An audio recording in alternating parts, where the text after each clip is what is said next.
શિવ મંદિરોમાં બીલીનું વૃક્ષ અચૂક જોવા મળે છે. જ્યાં બીલીનું વૃક્ષ હોય છે ત્યાં હવા શુદ્ધ રહે છે અને તેના ફૂલમાંથી પ્રસરતી સુગંધના કારણે આજુબાજુનું વાતાવરણ મહેકતું રહે છે. ભારતીય ઋષિઓએ બીલીપત્રને ભગવાન શિવજીની પૂજામાં સ્થાન આપી તેનું મહત્વ વધાર્યું છે. એક વખત ફરતાંગ દેવી પાર્વતીના લલાટ ઉપર પ્રસ્વેદ બિંદુ આવ્યું.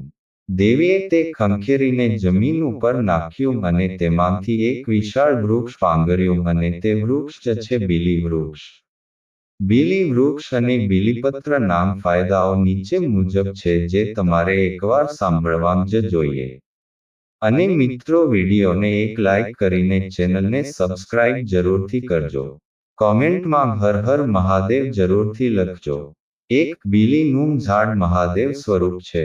2. બીલીની સેવા કરવાથી શ્રી લક્ષ્મીની પ્રાપ્તિ થાય છે. 3. બીલીનો કાંટો વાગવાથી મૃત્યુની પીડા હરાય છે. 4. બીલીની પ્રદક્ષિણા કરવાથી 68 તીર્થોમાં પ્રદક્ષિણા કરવાનું પુણ્ય મળે છે. 5. નાના મોટા જીવ જંતુ જાણે અજાણે માર્યા હોય તો બીલીની પ્રદક્ષિણાથી જય પાપ ધોવાય છે. 6. બીલીના ઝાડ નીચે શિવપુરાણ વચવાથી અક્ષય પુણ્ય મળે છે. 7. બીલીના ઝાડને પાણી પીવડાવવાથી શિવજીના અભિષેક જેટલું જ પુણ્ય મળે છે. 8. બીલીના ઝાડ નીચે દીવો કરવાથી તત્વજ્ઞાન મળે છે. આધ્યાત્મિક તત્વજ્ઞાન, મૂળ તત્વની પ્રાપ્તિ થાય છે. 9. આ મૃત્યુલોકમાં જેના ઘરે બીલી છે એને જ પવિત્ર માનવામાં આવ્યા છે. તેના ઘરે 68 તીર્થો બિરાજમાન છે. 10. બીલીના ઝાડ નીચે પાર્થિવ શિવલિંગ, માટીનું શિવલિંગ બનવાનો ખૂબ મહિમા છે. 11. બીલીના ઝાડની નીચે જે ઓમ નમઃ શિવાય મહામંત્રની માળા કરે છે તો જેટલા બીલીના પાન છે તેટલા પાન મહાદેવને ચડાયા હોય એટલું પુણ્ય મળે છે. 12. કોઈ પણ માળાને સિદ્ધ કરવી હોય તો બીલીના ઝાડ નીચે જાપ કરવો જ જોઈએ. શિવાલયમાં જાપ થતા હોય તો પણ 3 વાર તો બીલીના ઝાડ નીચે જાપ કરવો જ જોઈએ.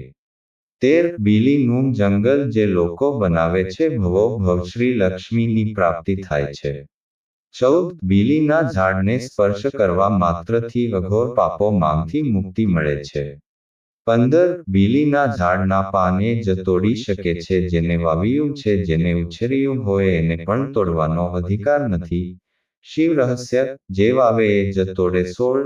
જે દિવસે જીવ જંતુને માર્યા હોય એ દિવસે બીલીની 108 પ્રદક્ષિણાથી એ પાપથી મુક્ત થઈ શકાય છે. 17. બીલીનું ઝાડ એ મહાદેવ સ્વરૂપ હોવાથી દર્શન કરવાથી એ દિવસેના પાપ ધોવાઈ જાય છે.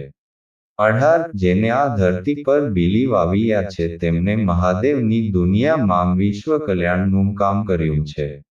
અને વિશ્વ કલ્યાણ એ જ શિવનો સંકલ્પ છે જેથી એ જીવને શિવ પદની પ્રાપ્તિ થાય છે. 19. બીલીના ઝાડ નીચે શિવ ભક્તને જમાડવાથી દારિદ્ર્યનો નાશ થાય છે. 20. બીલીના ઝાડ નીચે સૂવાથી કાલ રાત્રિ સુધરે છે. 21. બીલીના ઝાડ નીચે ભોજન કરવાથી કાતો કરાવાથી 68 તીર્થમાં ભોજન કરવાનું પુણ્ય મળે છે. 22. જે લોકો જ્યોતિર્લિંગની યાત્રા કરવામાં વૃદ્ધ લોકો અસફળ હોય તે જીવે બીલીનો આશ્રય લેવો જોઈએ અને જે ઘરની બીલીની છાયા નીચે હોય તે ઘર નથી તીર્થ છે. જીવનું ખાવું પીવું સૂવું, જેના ઘરે બીલી હોય, બીલી નીચે રાખવા માત્રથી તીર્થોનું પુણ્ય મળે છે. 23. દેવતાઓ પણ બીલીના ઝાડની સ્તુતિ કરે છે. 24. બીલીના ઝાડના ક્યારાને પાણીથી ભરી દેવાથી અને દીવો કરવાથી મહાદેવ રાજી થાય છે. 25. બીલીના ઝાડ નીચેથી શબયાત્રા નીકળે તો જીવ મુક્ત થાય છે. 26. માત્ર એક જ બીલી વાવવાથી 1 કરોડ શિવ મંદિર નિર્માણનું પુણ્ય મળે છે. 27. બ્રહ્મા વિષ્ણુ મહેશ ત્રિદેવ બીલી માંગ બિરાજમાન છે. 28. શિવ મંદિર માંગ પખાલ થઈ ગઈ હોય તો બીલીના ઝાડને પાણી અર્પણ કરી દેવું જે મહાદેવને ચડાયા બરાબર છે. 29. બીલીના વૃક્ષને શ્રી વૃક્ષ કહેવાય છે. 30. જો શક્ય હોય તો જીવનમાં એકવાર બીલીના જંગલમાં ઝૂંપડું બનાવીને 3, 5, 11 રાત્રિ રહેવું. જેથી ભવે ભવના તમામ અઘોર પાપોમાંથી મુક્તિ મળે છે અને શિવપદ મળે છે. બીલીપત્રના ફાયદાઓ 31. બીલીપત્રના રસમાં કપડું બોળીને તેની પટ્ટી માથા પર રાખવી. તે સુકાઈ ગયા બાદ ફરી વખત રસમાં બોળી માથા પર રાખવાથી માથાનો દુખાવો મટે છે. 32. બીલીપત્રની મૂળ સફેદ દોરામાં પીરોવીને રવિવારે પગમાં પહેરવાથી રક્તચાપ, ક્રોધ અને અસાધ્ય રોગોમાંથી છુટકારો મળશે. 33. બીલ્વપત્રને શ્રીવૃક્ષ પણ કહેવાય છે. બીલ્વપત્રના પૂજન પાનથી દરિદ્રતાના અંત લાવીને વૈભવશાળી બની શકાય છે. 34. ઘરમાં બીલ્વપત્ર લગાવવાથી દેવી મહાલક્ષ્મી ખૂબ પ્રસન્ન થાય છે અને તે સ્થળ તીર્થ સમાન ગણાય છે. 35. બીલપત્રના પાનને લક્ષ્મીનું રૂપ ગણાય છે. એને પોતાની પાસે રાખવાથી ક્યારે પણ ધનની ઉણપ નહીં આવે. બીલ્વપત્ર ભગવાન શિવને ખૂબ પ્રિય છે.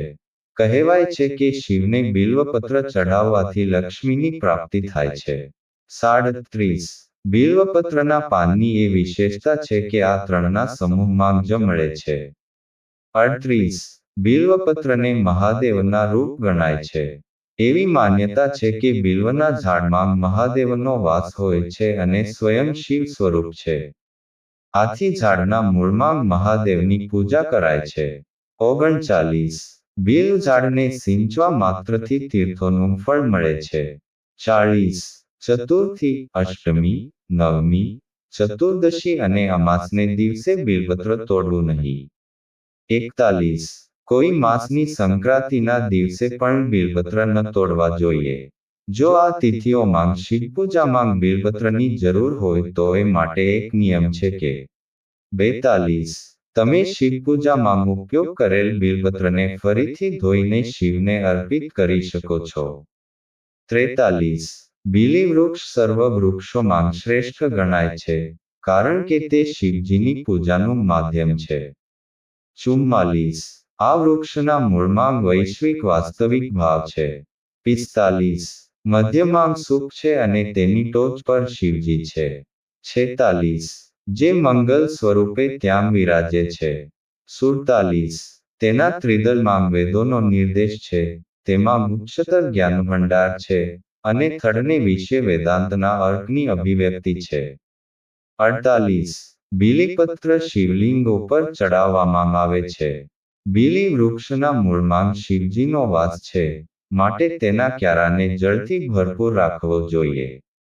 49. બીલી વૃક્ષનું સાધકે પૂજન કરવું જોઈએ અને દીપ પ્રગટાવવો જોઈએ કારણ કે બીલી વૃક્ષ તે સ્વયં સદાશિવ સ્વરૂપ છે.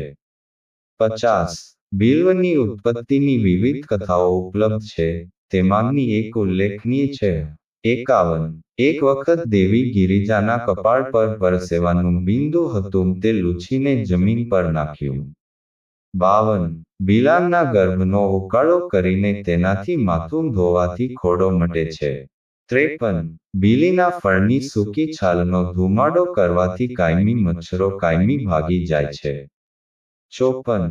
બીલીપત્રને લસોટી તેની ચટણી બનાવવી, તેને ગરમ કરીને લેપ કરવો તેમજ બીલીના પાનને ગરમ કરીને ખાવાના સ્થાન પર લગાવવા.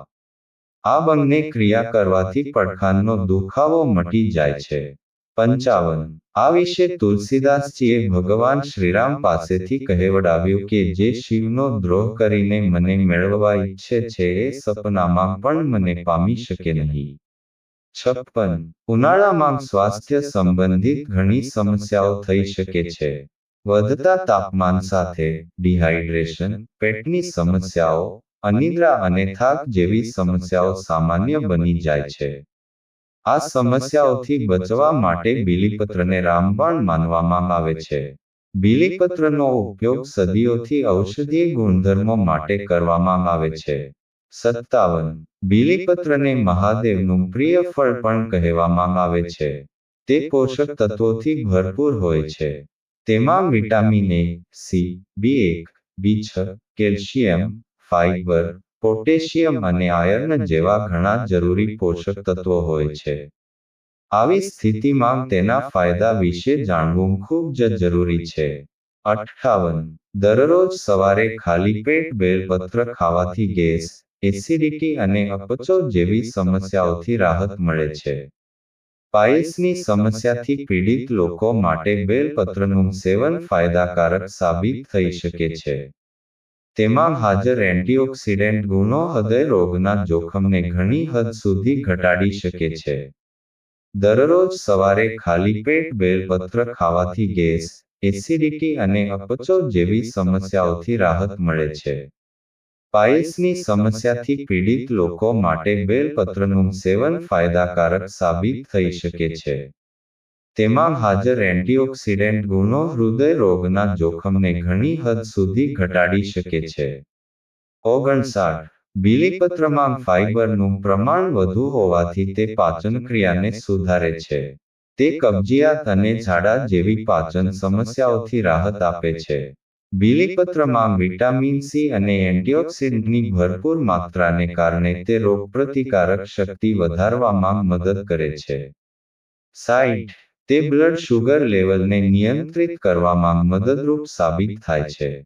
આવી સ્થિતિમાં તેનું સેવન ડાયાબિટીસના દર્દીઓ માટે ફાયદાકારક સાબિત થાય છે. તેમાં ઓછી કેલરી અને વધુ ફાઇબર હોય છે, જે વધતા વજનને નિયંત્રિત કરવામાં મદદરૂપ સાબિત થાય છે. તે તણાવ અને ચિંતા ઘટાડવામાં મદદ કરે છે. સારી ઊંઘ માટે પણ તે ફાયદાકારક માનવામાં આવે છે. 61. બીલીપત્રના પાનને કાચા ખાઈ શકો છો અથવા તેનો રસ પી શકો છો. તમે તેનાથી બનેલા પાવડરનું સેવન પણ કરી શકો છો.